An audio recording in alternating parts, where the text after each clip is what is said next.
오늘의 키워드 시간입니다. 김대호 박사 나오셨습니다. 박사님 어서 오십시오. 네, 반갑습니다. 네, 자, 첫 번째 키워드 확인하시죠. 트럼프 금리 인하. 자, 우리 시간으로 이제 오늘 밤이죠. 미 연준 FOMC 회의가 시작이 됩니다. 이를 앞두고 트럼프 대통령이 가만히 있을 리가 없죠. 금리 인하해라 하고 촉구했는데 0.5%포인트 빅컷을 요구하고 나섰습니다. 그런데 지금 제가 패드워치를 보고 있는데요. 0.25%포인트는 95.8%, 빅컷도 4.2% 확률로 지금 남아는 있습니다.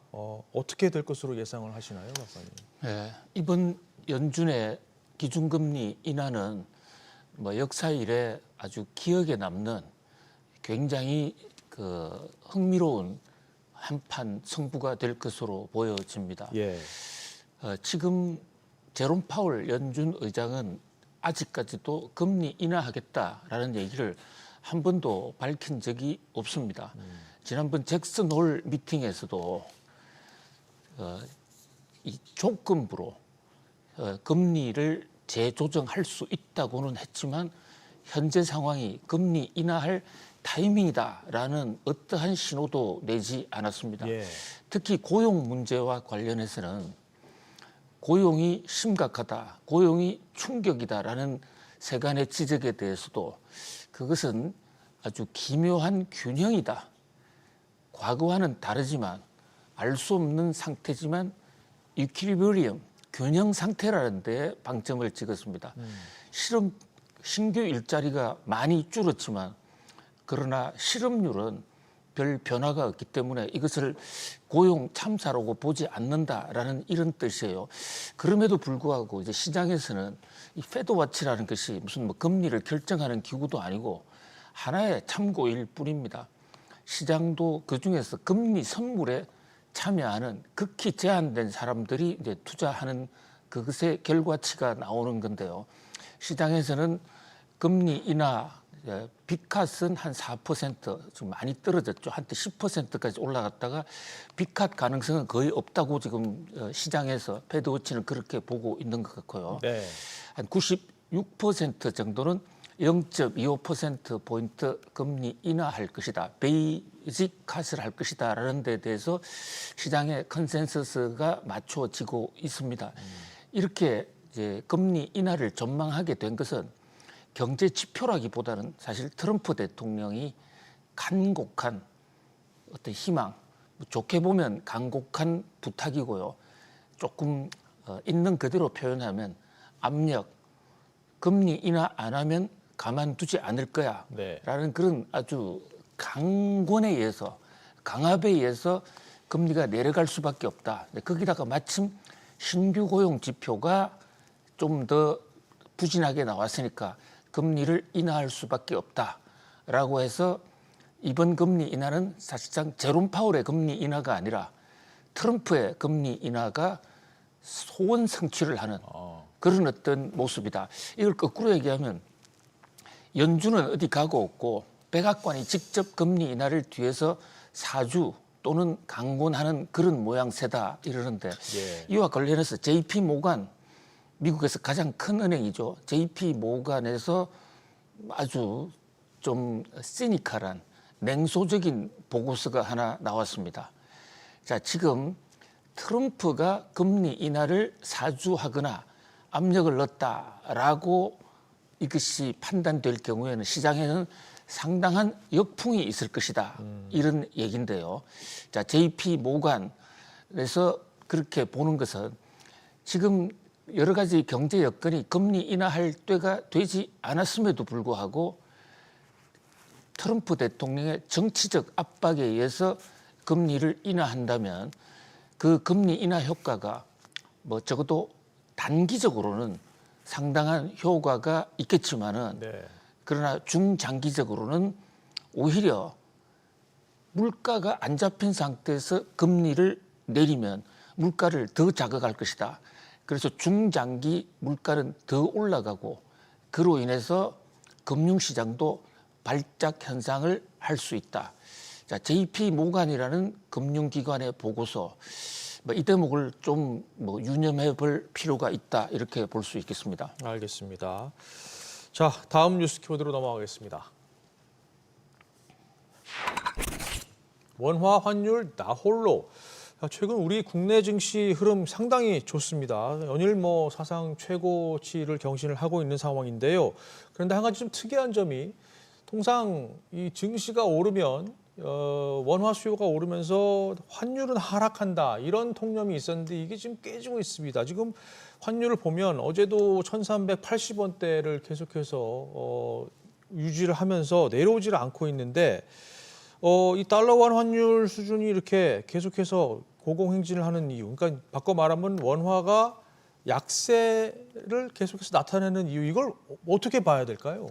자, 지금 미국의 금리 인하 기정사실로 굳어져 가고 있고 금리 인하가 될 것이라는 얘기는 몇 달 전부터 공공연한 비밀이 되어 왔습니다.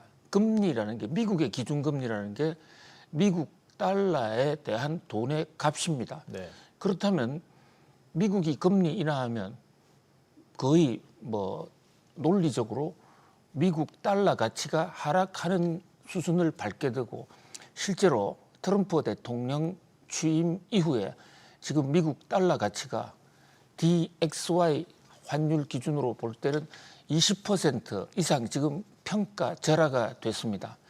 자, 환율이라는 게 교환 비율의 그 교환의 환자 비율의 율자를 따서 만든 게 환율인데 미국 돈과 한국 돈의 교환 비율이 원 달러 환율입니다. 그렇다면 미국 돈 가치가 떨어지면 교환을 하는 거니까 그 반대 관계에 있는 우리나라 돈 가치는 올라가야 되는 것이 이것이 이제 경제학적 아주 기본 개념이죠. 네. 그런데 미국 달러는 떨어지는데 한국 돈 가치는 올라가지 않는 이런 이상한 현상, 이게 지금 약 한 달 이상 계속이 되고 있는 상황인데요. 네. 자, 이게 왜 이런 문제가 생기느냐? 사실 우리 돈은 우리나라의 원화는 국제시장에서 거래가 안 됩니다. 일본 엔화하고는 완전히 차원이 다른 거죠. 그러다 보니까 달러의 약세가 우리 원화에 영향을 주는 것은 사실이지만 그것이 100% 영향을 주는 것이 아니고 국내 외환 시장이라는 아주 제한된 시장에서만 달러 원이 거래가 되는 겁니다. 국내 외환 시장이라고 해서 형태가 존재하는 것은 아니고요. 서울 외환 시장에 서울에 있는 금융기관들이 이제 주고받는 낮에 몇 시간 또 밤에 잠깐 이렇게 거래하는 건데 거기서는 달러 가치가 하락하면 우리 원화 가치가 상승하는 요인이 분명히 하나의 요인으로 작용합니다. 네. 그런데 그 못지않게 국내 요인들, 한국 원화만이 갖고 있는 독특한 요인들도 또 원 달러 환율, 원 달러 환율에 영향을 주는데요. 자, 지금 달러 원 환율 하면 이게 사실 경제학적으로는 틀린 표현이에요. 원 달러 환율에 원을 달러로 바꿀 때 환율, 그것이 지금 원 달러 환율이 약세를 보이는 그런 현상이거든요. 환율이 올라가고 있는 이런데 왜 그러냐? 한 5가지 정도의 독특한 요인이 있습니다. 전 세계 국제 외환 시장에서는 전혀 모르는 별로 영향이 없는 서울 외환 시장만의 독특한 요인들이 지금 국제 시장에서의 달러 약세를 압도한다. 자, 첫 번째가 대미 투자 3,500억 달러를 우리가 미국에 지금 투자하기로 원칙적으로 합의해 놨습니다. 물론 이재명 대통령이 아직 서명은 하지 않았습니다.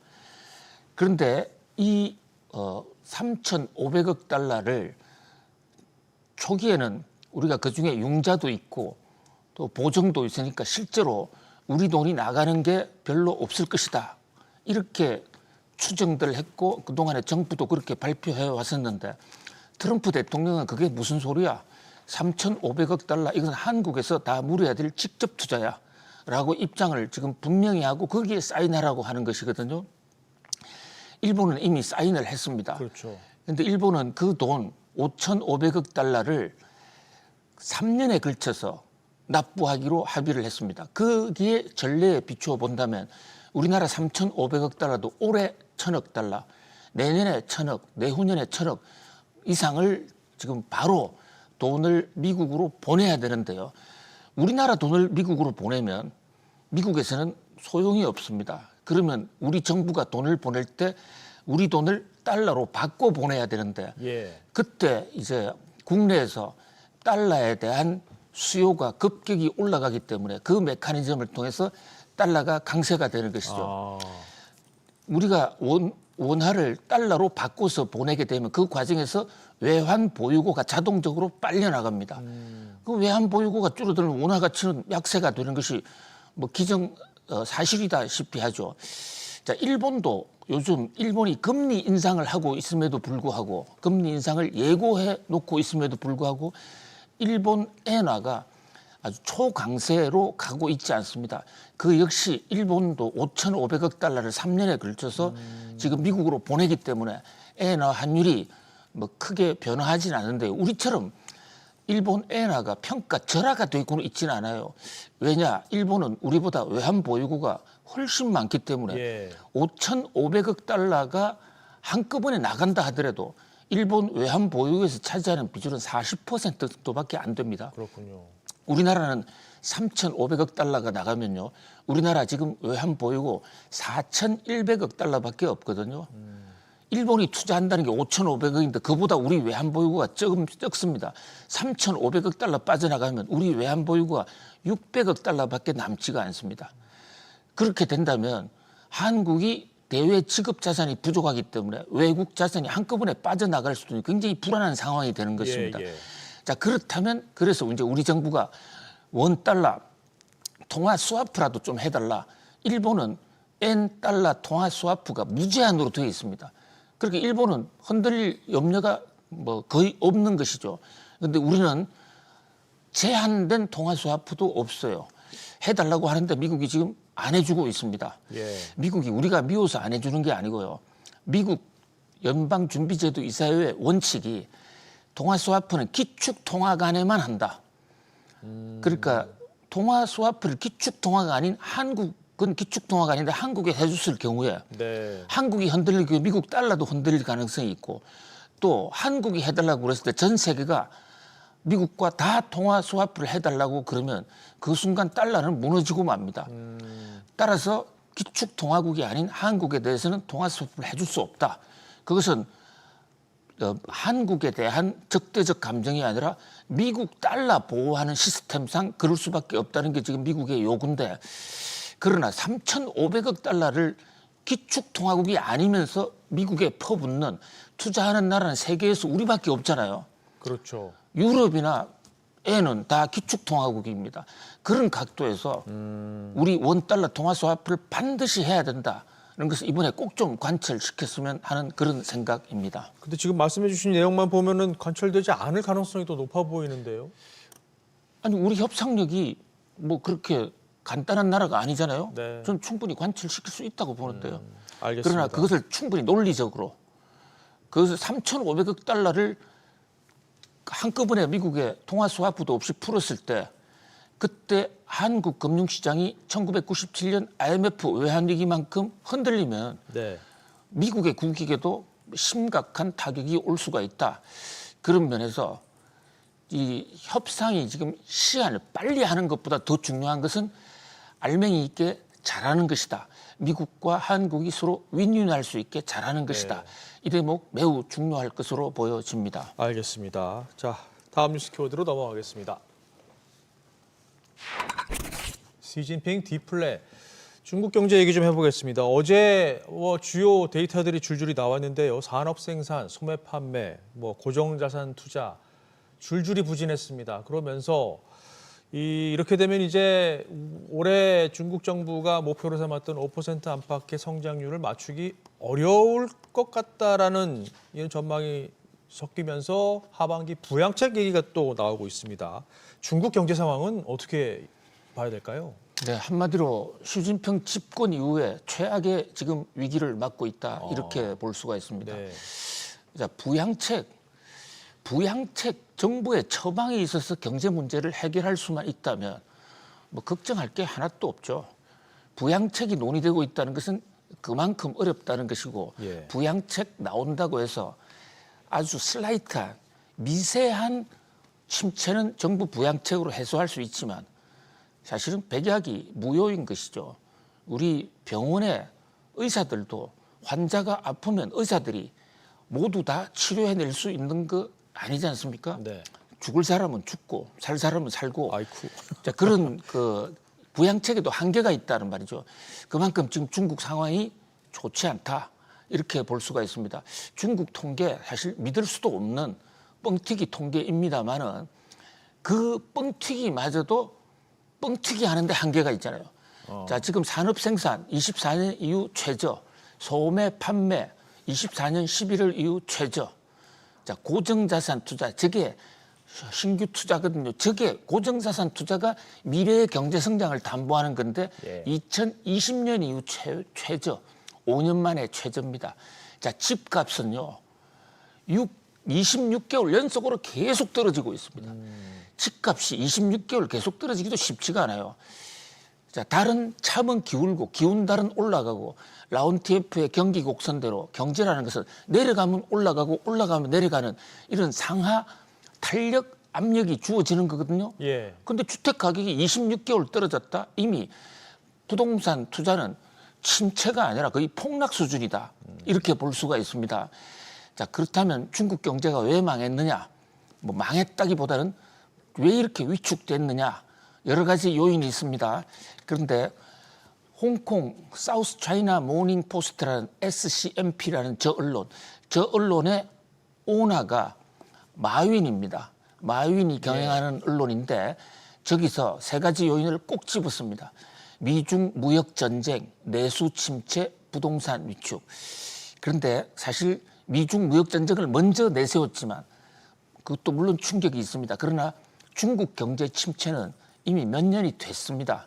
내수가 무너지고 부동산 가지고 경기를 띄웠는데 그 부동산이 무너진 지가 몇 년이 됐지 않습니까? 그렇죠. 그리고 지금 중국에요. 대학생들이 취업을 못해서 졸업식에 관을 들고 다녀요. 관. 그래서 자기를 묻는 퍼포먼스를 하고 있는 게 지금 오늘의 중국 젊은이들의 실정이거든요. 네. 자, 우리 지금 미국 문제만 주로 초점을 두고 보고 있지만 중국 생각보다도 굉장히 지금 심각한 상황으로 치닫고 있습니다. 그런데 우리는 지금 중국의 수출 의존도가 아직도 굉장히 높거든요. 네. 물론 지금 많이 비중을 줄이려고 하고 있습니다만은 그 중국이 겪고 있는 심각한 지금 디플레 쇼크 그것에 우리가 선제적으로 그 충격을 최소화할 수 있도록 좀 현명한 중장기 대책이 마련돼야 될 것으로 보여집니다. 그렇군요. 알겠습니다. 자, 오늘 마지막 뉴스 키워드 보시죠. 미중 정상 통화. 미중 간 고위급 무역 협상에서 일단 틱톡 처분 방식과 관련해서 뭐 진전이 좀 있었던 것 같습니다. 큰 틀에서 합의를 했고 오는 19일에 이제 트럼프 대통령과 시진핑 주석이 통화하면서 확정을 한다고 하는데요. 자, 이 내용 외에 지금 관심인 관세 협상 이런 부분들은 아직 뭔가 이렇다 할 얘기가 안 나오고 있는데 19일 통화에서 어떤 얘기가 있을까요, 박사님? 어떻게 예상하십니까? 참 미국의 자존심은 어디로 갔는지 사실 무역 관세 협상은 중국 때리기로부터 시작됐는데 네. 중국 앞에만 나서면 와들들 떠는 작아지는 트럼프의 모습 전형적으로 약자에게는 강하고 강자에게는 약하는 트럼프의 민낯을 정확하게 보여줬다 이렇게 볼 수 있습니다. 스페인 마드리드에서 세계의 관심을 모았던 미국과 중국의 제4차 무역 협상이 있었습니다. 결과는 저는 볼 때 타결된 게 하나도 없다 이렇게 볼 수 있습니다. 그냥 만났어요. 네. 자, 그런데 틱톡을 합의했다고 일부 언론 보도가 나오는데 황당무계한 분석입니다. 틱톡은 이미 틱톡 금지법이 있었어요. 미국에서는 틱톡 저거 강제 매각을 하도록 돼 있는 건데 중국에 가서 지금 허락받고 있는 거예요. 우리 그냥 팔아도 되겠습니까? 그런데 거기도 합의도 못하고 중장기적으로 프레임워크에 합의했다. 중장기 프레임워크 합의 이것은 합의가 안 됐다는 얘기입니다. 자, 그다음에 9월 19일 트럼프 시진핑이 통화를 하시기로 했다. 이게 유일한 합의 내용이에요. 전화하려면 전화 걸면 되지. 무슨 무역 협상을 해서 합의를 합니까? 네. 그것은 그만큼 지금 트럼프가 시진핑 통화 하나에 목을 메고 있다. 그다음에 관세는 논의조차 하지 못했다. 자, 지금 관세 유예가 11월 10일 날 몇 번 연기한 게 그 시한이 째깍째깍 다가오고 있는데 아무런 지금 논의조차 하지 못했습니다. 그러면서 엔비디아를 중국이 때리는 것에 대해서 부적절하다는 얘기 한마디 정도밖에 못하는, 현재 지금 중국과 미국 간에 현안이 원유, 러시아산 원유 사오는 거, 반도체, 틱톡, 관세 4가지가 지금 불거져 있는데 히토리를 빼고는 아무것도 해결하지 못했다. 결국 우방국, 동맹국만 때리고 중국에 대해서는 변죽만 하고 있는데 10월 30일 날 지금 경주에서 에이펙 회담이 열리지 않습니까? 네. 그때가 미중 무역협상에 지금 중대 고비가 될 것으로 보였습니다. 그 10일 후에 관세 유예가 마감이 되거든요. 네. 트럼프 대통령 입장에서도 이제는 성부수를 날려야 되는 시점이 째깍째깍 다가오고 있습니다. 미중 정상회담 에이펙 때 실제로 열릴지 안 열릴지 이것도 지금 조금 안개 속 아닌가요? 그렇습니다. 그 논의 자체도 이번 통화에서 하겠지만 그만큼 지금 미국이 중국에 대해서 눈치 보기에 들어갔다, 이렇게 볼 수 있겠습니다. 그렇군요. 알겠습니다. 자, 오늘 짚어본 뉴스 키워드 다시 한번 보시죠. 트럼프 금리 인하, 원화 환율 나홀로, 시진핑 디플레, 그리고 미중 정상통화 이렇게 짚어봤습니다. 박사님 오늘도 잘 들었습니다. 고맙습니다. 감사합니다.